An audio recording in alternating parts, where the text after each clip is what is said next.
Hello everyone, welcome to Simply Crack. इस video में हम बात करेंगे एक नई वैकेंसी के बारे में जो है एम्स कॉमन रिक्रूटमेंट एग्जामिनेशन। ये वैकेंसी मल्टीपल पोस्ट के लिए आई है, लेकिन इस वीडियो में मैं आपसे उन वैकेंसी के बारे में बात करूंगा जिसको सारे ही लोग अप्लाई कर सकते हैं। और ये गोल्डन अपॉर्चुनिटी है एसएससी एस्पिरेंट्स के लिए, क्योंकि पैटर्न लगभग सिमिलर है और आपको बहुत ज्यादा कुछ अलग से नहीं पढ़ना। अब ये जो रिक्रूटमेंट है वो यहाँ पे आपको लिस्ट एक दिख रही होगी, ठीक है, अलग अलग एम्स की, अलग अलग सेंट्रल गवर्नमेंट बॉडीज की। उसमें आपकी पोस्टिंग हो सकती है। इसको जब आप फॉर्म फिलअप करोगे तो अपनी प्रेफरेंस के हिसाब से आप लोग फिल करना। वीडियो शुरू करने से पहले मैं आपको बता दूं, अगर आपने अभी तक टेक्स्ट बुक का पास नहीं खरीदा है तो उनकी वेबसाइट पे एक सेल चल रही है, जहां पे उनका ईयरली प्रो पास 351 रुपीज का मिल रहा है और प्रो मैक्स पास 439 रुपीज का मिल रहा है। इस प्रो पास से आप सिर्फ एसएससी ही नहीं, इंडिया में होने वाले किसी भी गवर्नमेंट एग्जाम के previous year paper, mock test, sectional test, ये सब कुछ दे सकते हो। और रिसेंटली जो एसएससी ने अपने एग्जाम इंटरफेस में चेंज किया है, उसको भी टेक्स्ट बुक ने इंट्रोड्यूस कर दिया है अपने प्लेटफॉर्म पे, तो वहां से आपकी बहुत अच्छी प्रैक्टिस हो जाएगी। इस पास को खरीदने का लिंक आपको डिस्क्रिप्शन में मिल जाएगा, और अगर आप मेरा कोड आलोक यूज करते हैं तो आपको मैक्सिमम डिस्काउंट भी मिलेगा। तो चलिए वीडियो शुरू करते हैं। अब इस फॉर्म को भरने की लास्ट डेट है 31 जुलाई 2025। और एक अच्छी बात यह है कि इन्होंने एग्जामिनेशन की डेट पहले ही बता रखी है, जो कि है 25 अगस्त और 26 अगस्त। तो लगभग एक महीने बाद आपका एग्जाम हो जाएगा। लेकिन इस फॉर्म के साथ एक सबसे बड़ा इशू यह है कि इसकी एप्लीकेशन फीस बहुत ज्यादा है। 3,000 रुपए आपको लगेंगे अगर आप जनरल या ओबीसी कैंडिडेट हो, और 2400 लगेंगे अगर आप एससी एसटी या ईडब्ल्यूएस कैंडिडेट हो। और ऑनेस्टली ये फीस मुझे भी बहुत ज्यादा लग रही है, लेकिन इन्होंने यही डिसाइड किया है, तो हम लोग क्या कर सकते हैं इसमें। इससे एक चीज जरूर होगी कि बहुत ज्यादा लोग ये फॉर्म नहीं भरेंगे, तो कंपटीशन डेफिनेटली आपको इस एग्जाम में कम देखने को मिलेगा। और इस वीडियो में मैं आपको कुछ ऐसी पोस्ट बता रहा हूं जिसके लिए आपको अप्लाई करना चाहिए। और यहाँ पे आपको एक और बात ध्यान रखनी है कि आप जितनी पोस्ट के लिए अप्लाई करोगे उतनी बार आपको ये 3,000 रुपए देने पड़ेंगे। तो बहुत इंपॉर्टेंट है कि आप कौन से पोस्ट के लिए अप्लाई कर रहे हो ये पहले से डिसाइड करो और उसी में अपनी एप्लीकेशन डालो। अब देख लेते हैं कि इसका एग्जामिनेशन पैटर्न क्या है। तो देखो, 90 मिनट का आपको टाइम मिलेगा। 100 क्वेश्चंस होंगे एमसीक्यू, ऑब्जेक्टिव टाइप, और वो 400 मार्क्स के लिए होगा। अब ये 100 क्वेश्चंस में से ना 20 क्वेश्चन आपके जनरल नॉलेज, एप्टीट्यूड और कंप्यूटर से मिक्स होंगे, ठीक है। और ये जो 80 एमसीक्यू होगा वो डोमेन से रिलेटेड होगा। तो जैसा कि मैंने आपको बताया, ये जो कॉमन रिक्रूटमेंट एग्जामिनेशन है ये बहुत सारे पोस्ट के लिए निकाला गया है। उसमें 80 एमसीक्यूज आपके डोमेन से पूछे जाएंगे। लेकिन मैं जो पोस्ट आपको इस वीडियो में बताऊंगा उसके लिए सभी लोग अप्लाई कर सकते हैं, और उसके लिए क्या डोमेन नॉलेज रिक्वायर्ड है वो मैं आपको आगे वीडियो में बताऊंगा, ठीक है। तो ये जो 100 क्वेश्चन पूछा जाएगा वो 5 सेक्शंस में डिवाइडेड होगा। हर एक सेक्शन के लिए आपको 18 मिनट मिलेंगे, और आप सेक्शंस के बीच में स्विच नहीं कर सकते, ठीक है। और 1/4 की निगेटिव मार्किंग रहेगी। तो चलिए अब बात करते हैं वो कौन सी ऐसी पोस्ट है जिसके लिए सभी लोग अप्लाई कर सकते हैं और कोई भी एक्सपीरियंस की रिक्वायरमेंट नहीं है। तो सबसे पहले मैं आपको वो पोस्ट दिखाता हूं जिसमें सबसे ज्यादा वैकेंसी है। वो है अपर डिविजनल क्लर्क की। इसमें जो टोटल वैकेंसी है वो है 683। और इसमें आपको एक डिग्री होनी चाहिए आपके पास, और वर्किंग नॉलेज ऑफ कंप्यूटर होनी चाहिए। एज लिमिट जो है इसकी वो है 18 साल से लेकर 27 साल। ये लेवल 4 की पोस्ट है। इसमें 25,500 आपका बेसिक है, और सैलरी आप मान के चल सकते हो 50,000 के आसपास आपकी बनेगी। दूसरी पोस्ट जिसके लिए आप सब लोग अप्लाई कर सकते हो वो है जूनियर एडमिनिस्ट्रेटिव असिस्टेंट। इसकी जो एज लिमिट है वो है 18 to 30 ईयर्स। 12th क्लास इसमें क्वालिफिकेशन की रिक्वायरमेंट है, और टोटल पोस्ट जो है वो है 42। टाइपिंग की बात करें तो 35 वर्ड्स पर मिनट इन इंग्लिश और 30 वर्ड पर मिनट इन हिंदी, तो ये रिक्वायरमेंट है। तीसरी पोस्ट जिसके लिए आप सभी लोग अप्लाई कर सकते हैं वो है असिस्टेंट एडमिनिस्ट्रेटिव ऑफिसर।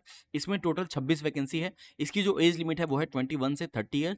इसमें किसी भी यूनिवर्सिटी से आपका एक डिग्री, ग्रेजुएशन की डिग्री चलेगा, और ये डिजायरेबल क्राइटेरिया है। इसमें मैं आपको आगे बताऊंगा कि डोमेन में कुछ चीजें आपको एक्स्ट्रा पढ़नी पड़ेंगी थोड़ी बहुत, बट इसके लिए सभी लोग अप्लाई कर सकते हैं, ठीक है। तो ये 3 वो वैकेंसी है जिसके लिए आप सब लोग अप्लाई कर सकते हैं। इसके अलावा मुझे एक वैकेंसी और मिली, यह है सोशल सिक्योरिटी ऑफिसर की, ठीक है। इसमें 238 पोस्ट है, और ये लेवल 7 की पोस्ट है। तो इसमें भी जो एज लिमिट है वो 21 to 27 ईयर है, और एक डिग्री मांगी गई है ग्रेजुएशन की। तो यहाँ पे कोई स्पेशल रिक्वायरमेंट नहीं है, लेकिन एक्सपीरियंस वाइज इन्होंने मांगा है 3 ईयर सर्विस। लेकिन ये 3 ईयर सर्विस ना इन्होंने बहुत ब्रॉड रखा है। या तो आपको गवर्नमेंट ऑर्गेनाइजेशन से लिया एक्सपीरियंस सर्टिफिकेट, या तो कोई कॉर्पोरेशन से, या कोई गवर्नमेंट अंडरटेकिंग से, या किसी लोकल बॉडी से, या शेड्यूल बैंक से। तो अगर आपके पास इनमें से किसी भी ऑर्गेनाइजेशन से एक एक्सपीरियंस सर्टिफिकेट है 3 साल का, तो आप इस जॉब के लिए अप्लाई कर सकते हो। ये लेवल 7 की पोस्ट है, और इसमें लगभग 90,000 के आसपास सैलरी बनेगी, और इसमें वैकेंसी बहुत अच्छी खासी है। तो ये भी मुझे पोस्ट अच्छी लगी, इसलिए मैंने आपको इस लिस्ट में डाल दिया है। तो जिसके पास भी ये एक्सपीरियंस सर्टिफिकेट हो वो इसके लिए अप्लाई कर सकता है। और लास्टली स्टेनोग्राफर की भी पोस्ट आपको मिल जाएगी। इसमें 219 वैकेंसी है, अच्छी खासी वैकेंसी है। तो जिनका भी स्टेनो का एक्सपीरियंस है, जिनका भी स्टेनो की प्रैक्टिस है, वो लोग इस एग्जाम के लिए अप्लाई कर सकते हैं। अब बात करते हैं कि इस वीडियो में जो भी पोस्ट मैंने आपको रिकमेंड की है उसके लिए क्या डोमेन नॉलेज की रिक्वायरमेंट है, क्योंकि इस डोमेन नॉलेज से आउट ऑफ 100 80 क्वेश्चंस पूछे जाएंगे। तो यहाँ पे आप देखो, जो मैंने आपको बताया था 683 वैकेंसी जो है जूनियर एडमिनिस्ट्रेटिव असिस्टेंट की, अपर डिवीजन क्लर्क की, उसमें जो डोमेन नॉलेज है वो है मैथ्स और इंग्लिश। तो कोई बहुत ज़्यादा अलग चीज़ आपको पढ़नी नहीं है, जो आप एसएससी की तैयारी करते हो आपका उसी से काम हो जाएगा। फिर एक सोशल सिक्योरिटी ऑफिसर जो मैंने आपको बताया, उसके लिए भी डोमेन नॉलेज की रिक्वायरमेंट बस कंप्यूटर और इंग्लिश है, तो यहाँ भी आपको कुछ भी अलग से नहीं पढ़ना।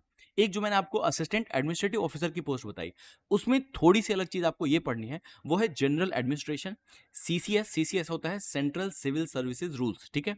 एफआर और सीआर तो फंडामेंटल रूल्स और सप्लीमेंट्री रूल्स। तो ये सब कुछ जो है ना वो गवर्नमेंट की ऑर्गेनाइजेशन के रूल्स हैं। इसकी बुक्स पीडीएफ आती है, वीडियोस भी आपको यूट्यूब पे मिल जाएंगे। तो ये बस थोड़ा सा अलग से आपको पढ़ना पड़ेगा।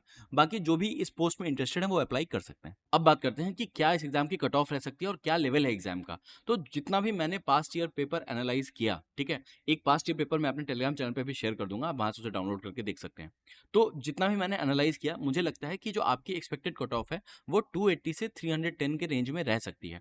अब ये मैं एक्सपेक्टेड क्यों बोल रहा हूँ, क्योंकि एम्स कभी भी कट ऑफ का रिलीज नहीं करती। जो पहले भी इन्होंने एग्जाम लिया वहां पे इन्होंने कट ऑफ रिलीज की नहीं है, लेकिन जितना मैंने पैटर्न देखा समझा, मुझे लगता है कि अगर आप 400 के पेपर में 280 से 310 स्कोर करोगे तो आप सेफ रहोगे। बाकी ईडब्ल्यूएस, ओबीसी, एससी, एसटी के लिए आप देख सकते हैं, क्योंकि इस एग्जाम में ऐसे भी फॉर्म बहुत कम लोग अप्लाई करेंगे, क्योंकि 3000 की फॉर्म फीस है भाई। इतनी फीस में कितने ही लोग अप्लाई कर देंगे। और जो भी मैंने प्रीवियस ईयर पेपर देखे उसमें यही समझ में आया कि लेवल ऑफ एग्जाम आपका ईजी टू मॉडरेट ही रहेगा, बहुत ज्यादा टफ एग्जाम नहीं होने वाला। अब जो इस एग्जाम के प्रीवियस ईयर पेपर्स देख के मुझे समझ में आया, अगर आप ये 6 टॉपिक मैथ्स में कर लेते हो तो आपका 60% क्वांट का पेपर यही है, ठीक है, इसी में से आता है। और बाकी जो क्वेश्चंस आते हैं वो ज्यादा टफ नहीं होते, तो मॉडरेट लेवल के होते हैं। बाकी ये सारे चैप्टर्स हैं जिन पे आपका मेजर फोकस होना चाहिए, ठीक है। इंग्लिश की अगर बात करें तो वोकैब और ग्रामर से आपका 80% इंग्लिश पेपर है और कॉम्प्रिहेंशन पार्ट से आपका 20% पेपर है।